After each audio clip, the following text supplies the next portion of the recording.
diner where I worked nights wasn't special. Chrome looked half dead, the grill hissed like it was pissed off, and coffee that could strip paint. I was 27, broke but holding it together, working those late shifts. Refills, regulars, quiet music, and the kind of small talk that meant nothing once the sun came up. There was one man I called my quiet hour, mid-30s maybe. Clean coat, soft voice, never flirty, always polite. He sat at the same booth, ordered decaf and hash browns with extra onions, and always tipped $5 folded twice. He always showed up between the bar crowd and the truckers, that empty stretch of night when everything slows. I liked that he didn't talk much, just nodded, thanked me, and left. He became part of the scenery, like the fridge or the crack in the counter I always wiped around. Then one night, out of nowhere, he said, "You get home around 2:40. I thought he meant when the diner closes, so I laughed. "Depends on the lights." He stirred his coffee. "The hallway light in your building stays on for about 8 minutes, sometimes 10 if the lady on the second floor props it with her laundry cart." "You live nearby?" I asked, clearly uncomfortable. "You always touch the lock twice before you go in." He mimed it. "Smart. That hallway corner's dark." It was like my throat stopped working for a beat. "Hash browns okay?" He smiled. "Your door's the red one, the only one that sticks when it rains." The air between us changed. Thicker, heavier. I kept my voice even. "Need anything else?" He leaned back, calm as ever. "You use your phone screen instead of the flashlight when you check your mail. I notice things." I didn't know what to say to that. I just nodded, rang him up, and watched him leave. The $5 bill was folded twice like always, tucked under the plate. I told Tanya, the night cook, what he'd said. She didn't laugh. "You're not walking alone tonight." We left together after close. Cold night, salt on the road, the quiet kind of dark. She waited until I pulled out of the lot before driving off herself. My apartment building was old. 2 floors, flickering lobby light, buzzer that barely worked. The hallway light did run on a timer. I'd never thought twice about it until then. As I grabbed my mail, I saw a tiny white dot flicking against the glass door. On, off, on. I realized it was a phone flashlight. Someone was outside, testing the light like they were signaling, watching to see if I'd look up. I went up the stairs fast, double-locked my door, and leaned against it until the wood cooled under my hands. I didn't check the window. I couldn't. The next day, I called the non-emergency line, explained, awkwardly, that a man might be watching me. "Has he threatened you?" they asked. "No," I said. "He just knows things." That night, Tanya made sure Gus, our cook, walked me out. When the man came in, she took his table. He smiled like nothing had changed, like we were both pretending the same thing. He still tipped $5. 2 nights later, he didn't show. I told myself that was good, but part of me kept looking at the door. At 2 a.m., the bar crowd left. 3 a.m., the diner emptied. I told Gus I was fine walking alone. He ignored me and came anyway. When I turned onto my street, I saw a sedan parked across from my building. Old, salt-scarred, same color as his coat. Couldn't see his face through the windshield, just streetlights reflected off glass. I wrote down the plate number in lipstick on my palm because I couldn't find a pen. I went inside, locked up, put my phone on the counter, and sat there letting the fridge hum drown out my heartbeat. I called the police again, gave the plate, asked if someone could swing by around my shift change. They said they'd see what they could do. That night, I watched from behind the curtain. A patrol car rolled down the block, stopped behind the sedan, flipped its spotlight. The driver didn't move. The officer got out, knocked on the window. After a pause, the door opened. The man stepped out with his hands raised, blinking against the light like he'd just woken up. They towed the car. Later, an officer called and asked to confirm my full name. When I did, he said, "We found something with your name on it." It was a diner napkin. My name written over and over in blue ink, pressed so hard the paper tore. Folded twice. "It's not a crime to have paper," the officer said, "but we'll keep patrols near your address for a bit." I switched to the mid-shift. Home by 11. First night, I slept like I hadn't in weeks. Second night, I woke up at 2 a.m., out of habit, and stared at the empty hallway, waiting for light. Sometimes when I drive past the diner, I still look through the window. I tell myself it's just a habit, that he's gone. But every time the doorbell chimes late at night, I feel the same thing I did when that light hit the glass. It was the kind of silence that made you feel like he was about to walk in.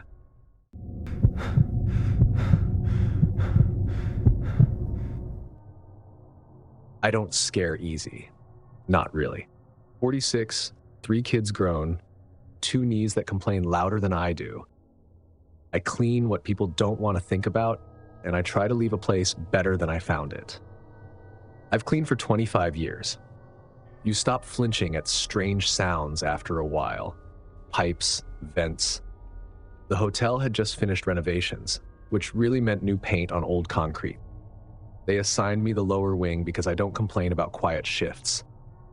I like them. No one to trip over, no one to watch me work. The basement had a long corridor, fluorescent lights, air heavy with that old boiler smell. I parked my cart by the elevator, lined up my bottles, gloves, mop, and started humming a hymn to myself. It keeps the silence from settling too deep. Halfway down the hall, I noticed someone mopping ahead of me. Blue shirt, same pants, same cart. Moved with the rhythm only cleaners have. Steady wrists, easy shoulders. I raised a hand to wave. They didn't turn. Just rounded the corner. I picked up my radio. "Control, you got another janitor down here?" Denise yawned through the radio. "No, hon, you're solo tonight." I said, "Copy," but my voice didn't sound right. When I reached the corner, I expected to find the other cart parked or a door swinging shut.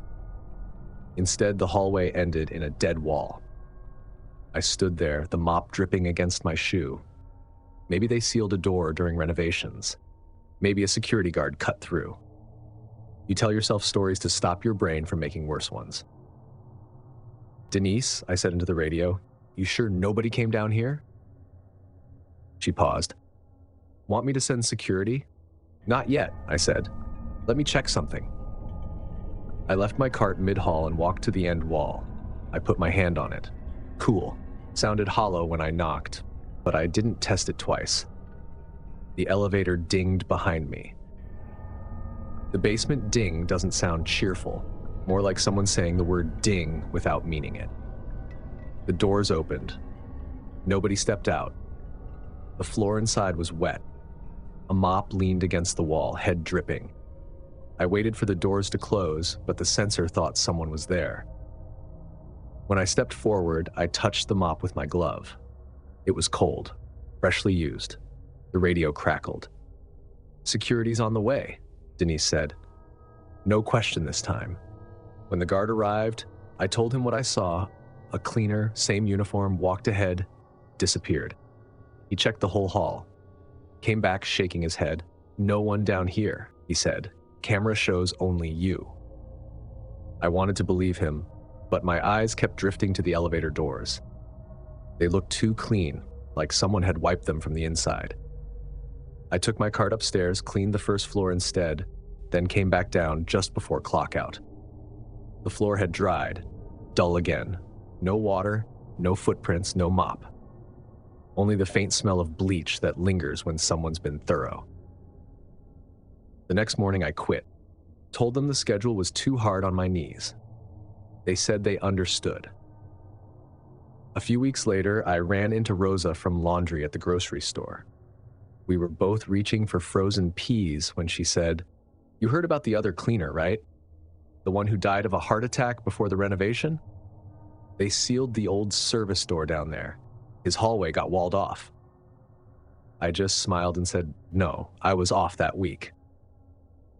but I still think about that basement sometimes. It was like someone was still down there, trying to get ahead of me.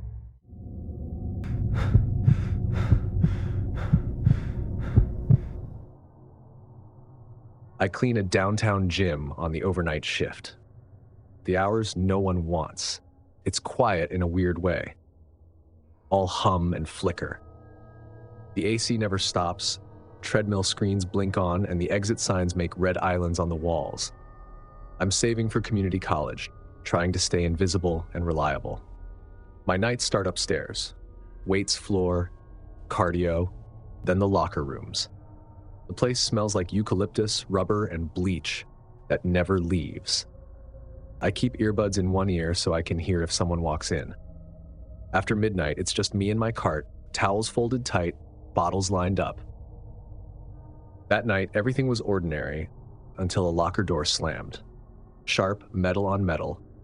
I jumped, then told myself it was air pressure. Happens all the time. Still, I went to check. Empty benches, clean mirrors, nothing out of place. Then water started running in the showers. "Hello?" I called. "We're closed." No answer, just the water. I walked closer. The air was damp, smelled faintly sour. Then a man's voice, low. A duffel bag sat on the floor by the first stall, duct taped and filthy, stuffed with a blanket and shampoo bottles. It wasn't one of ours. I texted the overnight manager, "Someone's still in the men's showers." No reply. They never hover. I tried again. Nothing. I called out once more. "Sir, we're closed. Need a hand with anything?" The water stopped. Silence pressed in. Then the curtain rustled. Just once. I stepped back toward the door. "I'm leaving now. Please don't stay inside." I turned and was about to walk out when the curtain pulled halfway open. A naked man stepped 1 foot out of the stall. He wasn't embarrassed, just angry. "This is my spot," he said, voice flat.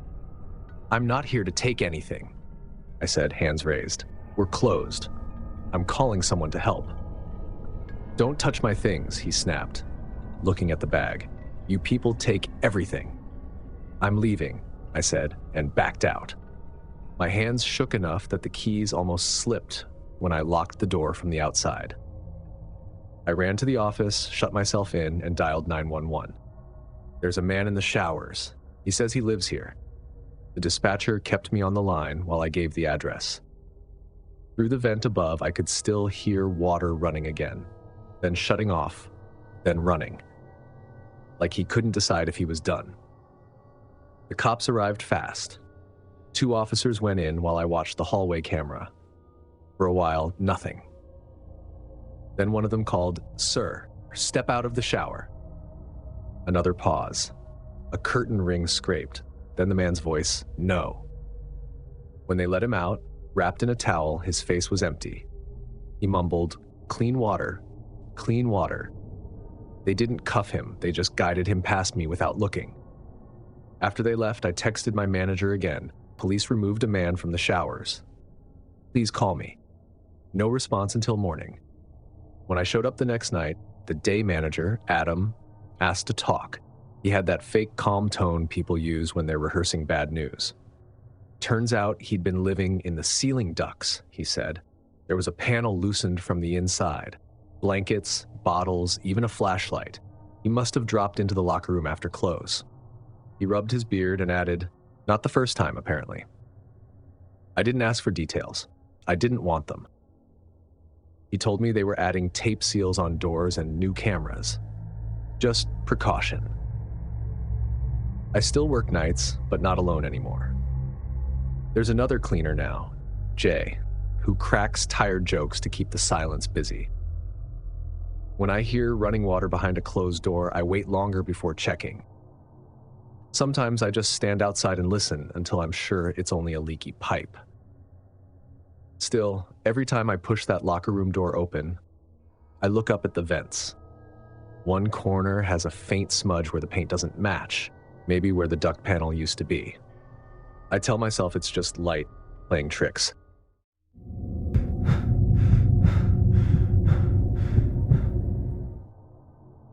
I worked the graveyard shift at a small roadside convenience store outside Raleigh. One aisle of chips, a humming cooler, and a clock that ticked louder after midnight, like it wanted company. I liked the quiet. I wasn't scared of it. You get used to the stillness after enough nights. The store sat under streetlights that made the pavement glow pale. Inside, everything had its place. Coffee pot half full, scratch-offs lined like soldiers. My boss, Mark, called every few hours to check sales, like he thought I'd forget how to press print. He'd always end with, "Everything good out there?"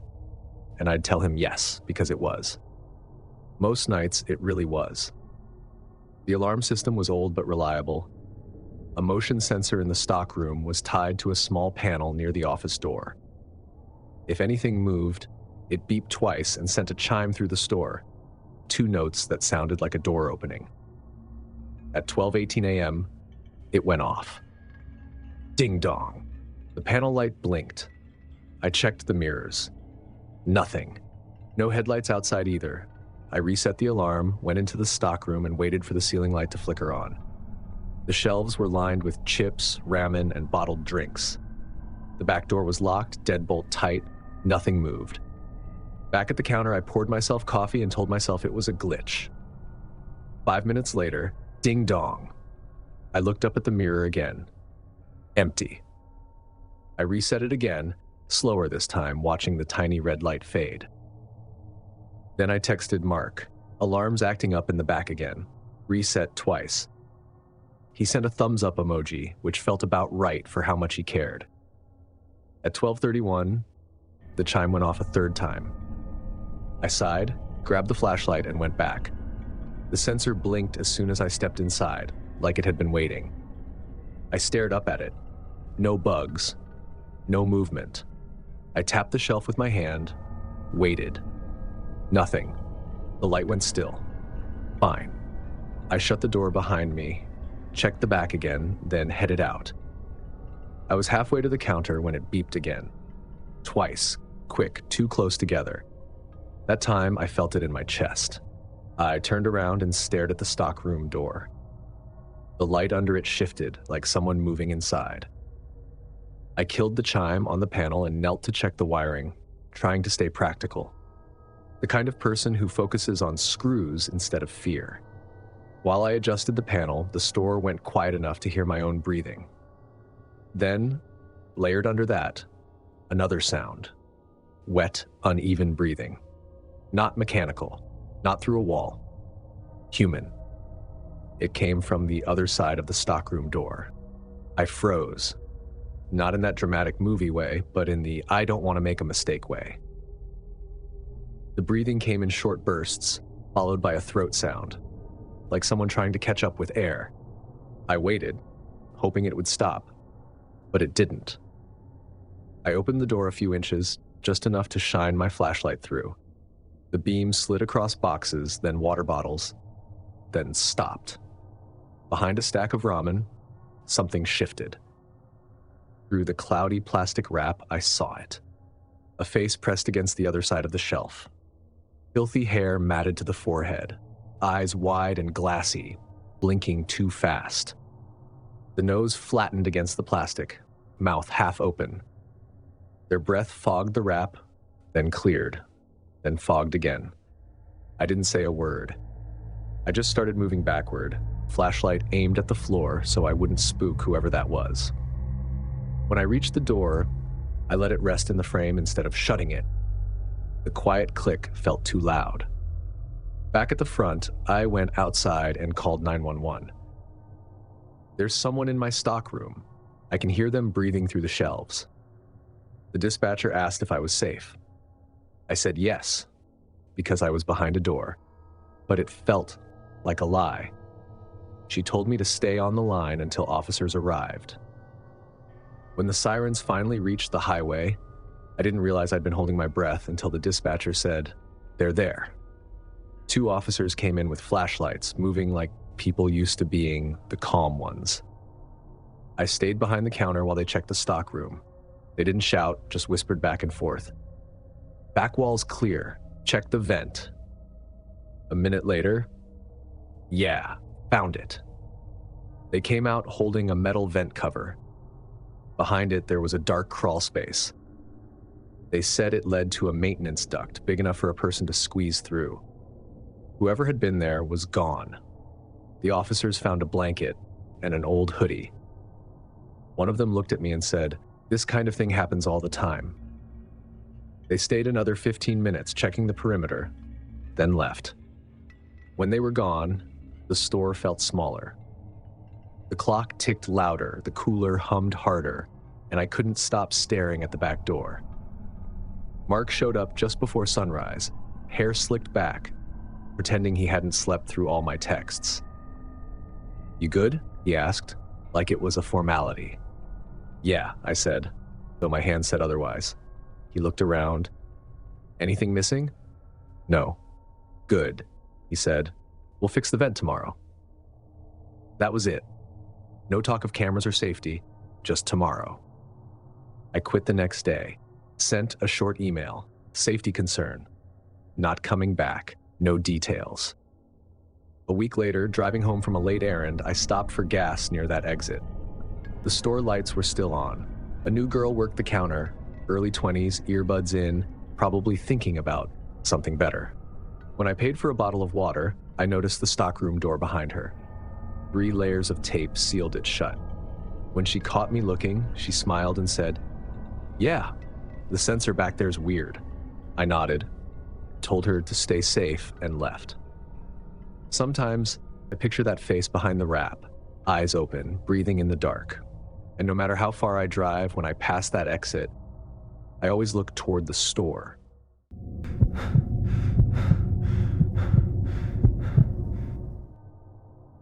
Graveyard patrol is mostly miles on your feet, pretending the quiet doesn't get to you.